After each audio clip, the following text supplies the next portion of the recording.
భార్య భర్తల్ని చంపడము, భర్తలు భార్యలు చంపడము, అంటే కోపంలో ఏదైనా చిన్న తప్పు జరిగినా, ఏదైనా వాళ్ళిద్దరి మధ్యన గొడవలైనా సరే చాలా దూరం వెళ్ళిపోతుంది. దీని గురించి ఏమంటారు?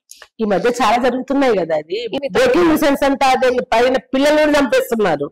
భార్య మీద కోపంతో భర్త చంపడమో, భర్త మీద కోపంతో భార్య చంపేయడమో, లేదా ఇంకొక అతన్ని చూసుకోవడం, వెళ్ళిపోవడమో. అంటే మనకి ఎంత నీతి తప్పిపోతున్నాము అనేది ఇక్కడ అర్థమవుతుంది కదా. ఎంత మన ఆలోచనలు ఎంత అసహజంగా, ఎంత క్రూరంగా చంపుకోవడం ఏంటి? సరే, మొగుడిని చంపుతావు లేదా పెళ్ళాన్ని చంపుతావు, తర్వాత నీ జీవితం ఏంటి? అంటే హ్యాపీగా చంపేసి నువ్వు హ్యాపీగా బతికేస్తావు ఇంకొకరితో?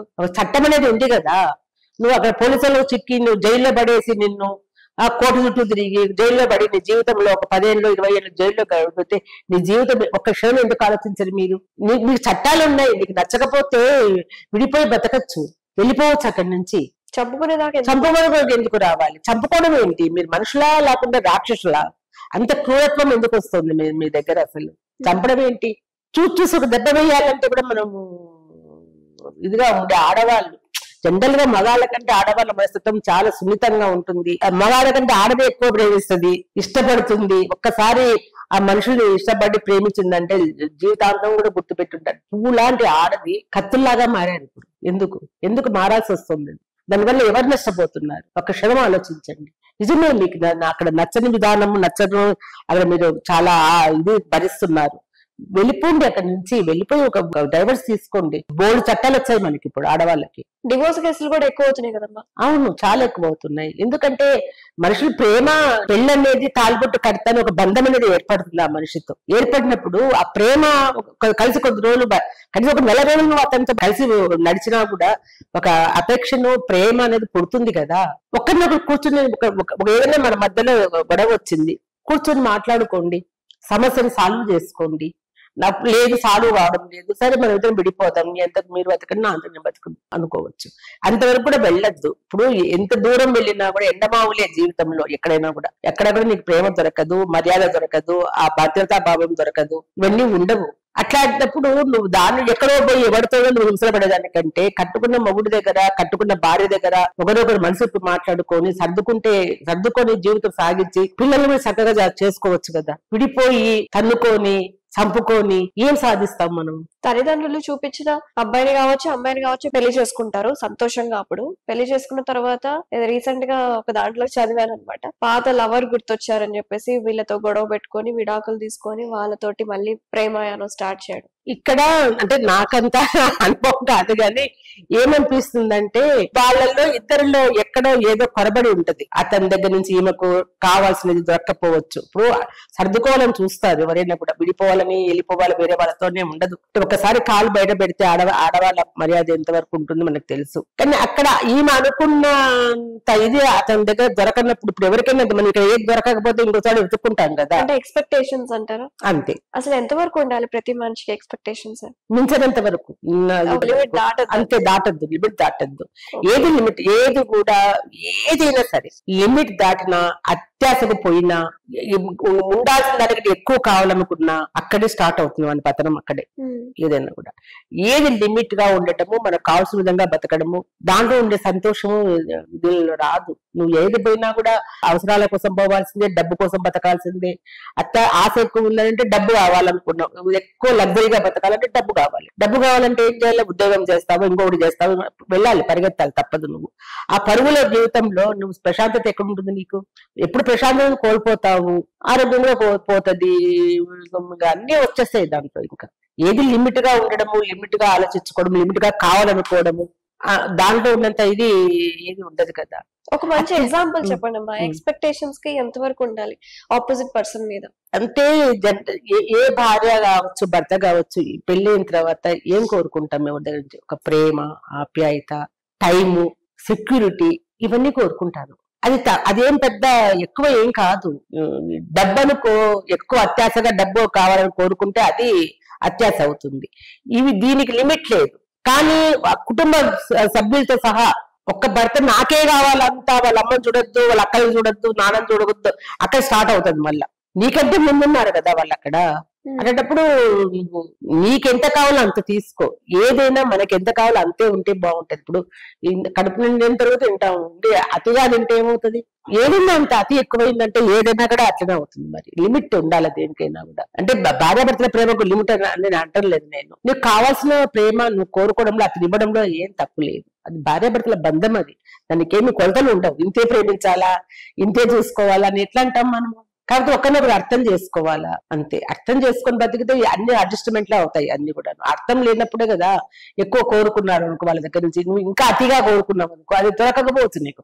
అక్కడ నీ అసంతృప్తి ప్రారంభం అవుతుంది నీకు జీవితంలో, మనసులో కూడా. ఎప్పుడు మనసులో అసంతృప్తి అవుతుంది, ఆ మనిషి అంటే నీకు ఇంట్రెస్ట్ తగ్గుతుంది. అప్పుడు కొత్త దారులు వెతుక్కుంటా ఉంటాం అనమాట. ఇంకా ఎవడెవడన్నా ఉంటాడా, ఇంకా అదే ఎండమావులి అని ఎందుకు చూపిస్తారు ఎవరన్నా.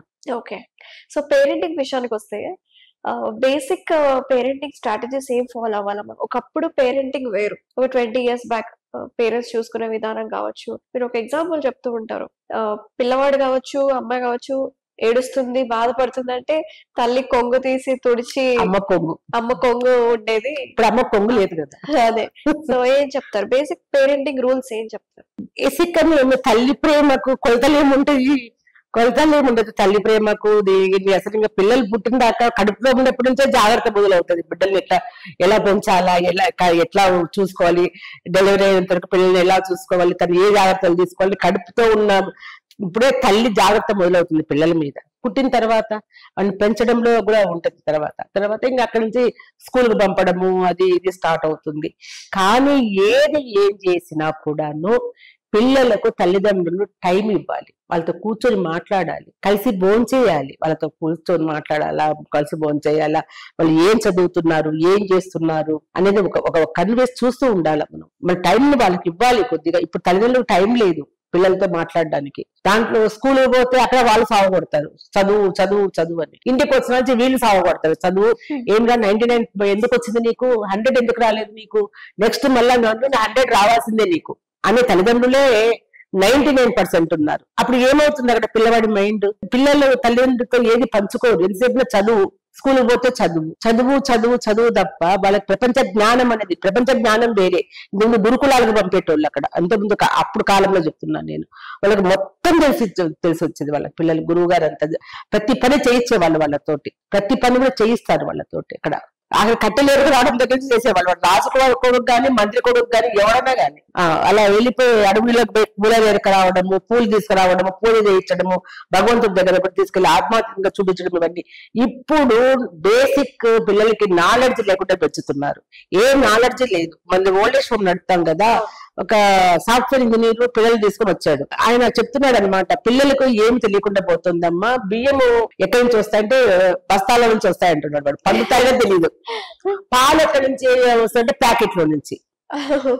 ప్యాకెట్లే కదా మనం తీసుకుంటున్నాం పాలు. ఇప్పుడు ప్యాకెట్ పాలు వస్తే అమ్మ పోసేస్తుంది, కాస్తుంది, మీకు పాల కలుపుతుందో, టీ ఇస్తుందో, కాఫీ ఇస్తుందో. ప్యాకెట్ నుంచి తీసుకున్న పాలతోనే మనం బతుకుతున్నాం. మనము కావు నుంచి కానీ ఒక బర్రె దగ్గర నుంచి పాలు పిండి తీసుకొస్తున్నాము. అవి ఇట్లా ఉంటాయి అవి కూడా ఒక జీవి. అది అక్కడి నుంచి మనం పాలు, ఆ కృతజ్ఞత కూడా ఉంటుంది మనకి. ఇప్పుడు ఆవు పాలు తీసుకున్న ఆవుని ఎంత జాగ్రత్తగా చూసుకుంటాం మనం కదా.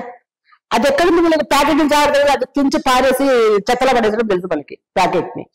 అంతే కదా, ఇట్లా ఉంది మేడం, అందుకనే నేను తీసుకొచ్చి చూపిస్తున్నాను పిల్లల్ని అని చెప్తున్నారు. పిల్లలకి ట్రైనింగ్స్ వస్తూ ఉంటారా మీరు? నేను స్కూల్స్ కి వెళ్తాను బాగా, చాలా ఇష్టము. చిన్నపిల్లలు చాలా. ఇప్పుడు మా దగ్గర పాలమాకలలో కాలేజీ వరకు ఉంది, ఇంటర్మీడియట్ వరకు ఉంది. వెళ్తాను పిల్లలతో గడుపుతాను. మాక్సిమం 1 hour 2 hours నేను వాళ్ళతో గడుపుతాను. నేను హాస్టల్ పిల్లలు ఉన్నారు, 100 మంది పిల్లలు ఉన్నారు, ఆడపిల్లలు. ఫస్ట్ మేడం అడిగారు, అందరికి 800 మంది పిల్లలు ఉన్నారు అందులో, పిల్లలకి అందరికి చెప్తారా మేడం అని అడిగారు. లేదు నేను ఓన్లీ వీళ్ళకి మాత్రమే, హాస్టల్ పిల్లలు అంతా ఆడపిల్లలు, ఫస్ట్ ఉన్న హాస్టల్ పిల్లలు నేను మాట్లాడతా వాళ్ళతో. ఎందుకంటే తల్లిదండ్రులకు దూరంగా పెరుగుతున్నారు వాళ్ళు. ఇంకా స్కూల్ టీచర్స్ అది కూడా ఎంతవరకు వాళ్ళ దగ్గరతో ఉంటారో మనకు తెలియదు. ఒంటరిగా ఉంటున్నారు, 4 ముగ్గురు కలిసి ఉంటారు. ఆ పిల్లలు మనకి ఆ వయసులో ఆలోచనలు ఎట్లా ఉంటాయి, వాళ్ళకి ఇది తప్పు ఉప్పు అని చెప్పే వాళ్ళు కూడా సరిగ్గా దగ్గర ఉండరు. అమ్మ వాళ్ళు ఎక్కడో ఉంటారు, లోన్లీనెస్, అమాయకత్వము, ఆ పిల్లలు ఎలా ఉంటారు. అందుకని నాకు ఫస్ట్ నాకు ఆడపిల్లలు కావాలి అని చెప్పి అందులో హాస్టల్లో ఉండేవాళ్ళు, వాళ్ళ ఆలోచనలు ఎట్లుంటాయి, వాళ్ళు అని ఫస్ట్ నన్ను కూడా వాళ్ళు స్వీకరించలేదు అసలు మాట్లాడుతుంటే ఎంతకల్లో. ఒక 8th, 9th, 10th class students కి మీరు ఇచ్చే గైడెన్స్ ఎలా ఉంటుంది? ఏజ్ ని బట్టి ఉంటుంది, మన ఏజ్ ప్రకారం మనం వెళ్ళాలి. అందరికి ఒకటే చెప్పండి, 14-15 ఏళ్ళ అమ్మాయిలకి మీరు ఇచ్చే గైడెన్స్ ఏంటమ్మా? 14-15 ఏళ్ళ అంటే వాళ్ళు టీనేజర్ కి వస్తున్నారు వాళ్ళు. ఇంకోటి కూడా 12-13 వచ్చేటప్పటికి మనము వాళ్ళకి తెలియడము చెప్పడము అదంతా వేరే, క్లాసులు పాఠాలు ఇవన్నీ వేరే. జనరల్ గా శరీరంలోనే మార్పులు వస్తాయి వాళ్ళకి, లోపల నుండి వాళ్ళకి హార్మోన్స్ బ్యాలెన్స్ తప్పడం ఇవన్నీ మన శరీరం నుంచి పుట్టేటువంటి కొన్ని ఆలోచనలు కావచ్చు, కొన్ని మార్పులు కావచ్చు, అవి కూడా అది వాళ్ళు నిగ్రహించుకునే శక్తి వాళ్ళకి ఎక్కడి నుంచి వస్తుంది చెప్పు పిల్లలకి. దాన్ని కంట్రోల్ చేసుకుంటారు వాళ్ళ ఫస్ట్ మనం.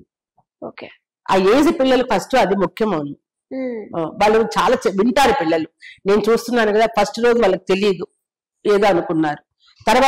తర్వాత నేను చేసే పనులు నా గురించి చెప్పడము, నేను ఏం చేస్తున్నాను, 2-3 క్లాసులకు పిల్లలంతా పిల్లలే దగ్గరికి వచ్చేస్తున్నారు. ఇప్పుడు నన్ను అడిగారు, అమ్మ మాతో ఒక రోజు ఉండవరా హాస్టల్లో వచ్చి అని చెప్పి. ఖచ్చితంగా ఒక ఆదివారం వస్తాను రా అని చెప్పాను. నేను ఉంటాను, సాయంత్రం వరకు మీతో కలిసి ఉంటాను.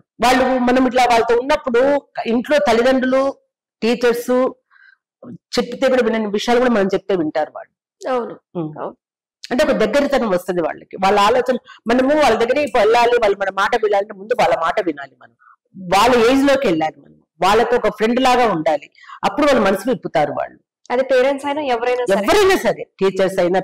ఏదో మనం టీచర్స్ మనం ఇలా ఉండి మేము ఇలా అని అంటే వాళ్ళు అంత దూరంలో ఉంటారు వాళ్ళు. నువ్వు చెప్పిన మాట ఎందుకు వింటారు, నీకు ఏదైనా చెప్పుకోవాలంటే కూడా ఇప్పుడు ఆడపిల్లలు హాస్టల్స్ లో ఉంటారు, ఇక్కడ కూడా ఎక్కడెక్కడ ఉంటారు వాళ్ళు. ఎవరు చెప్పుకుంటారు ఏదన్నా? అక్కడ ఎవరున్నారు? అమ్మ నాన్న ఉన్నారా? ఫ్రెండ్స్ ఎట్లా ఉంటారు? అదే ఏజ్ పిల్లలు ఉంటారు పక్కన. వాళ్ళ ఆలోచనలు వీళ్ళ ఆలోచనలు ఒకటేలాగా ఉంటాయి, కానీ వీళ్ళ డిఫరెన్స్ ఉండవు కదా, వీళ్ళ సలహాలు ఇచ్చేంత ఉండవు కదా వాళ్ళకి. ఇంకా ఏమైనా అంటే ఇంకా పక్కకు వేరే రకంగా మాట్లాడతారు వాళ్ళు, అంతే కదా. ఇలాంటి ఏది ఏమైనా ఒక ఏజ్ వచ్చినాక, టీనేజ్ స్టార్ట్ అయిన నుంచి పిల్లల్ని మళ్ళీ వాళ్ళ జీవితంలో స్థిరపడేంత వరకు కూడా మనము చాలా జాగ్రత్తగా పట్టుకొని పోవాలి.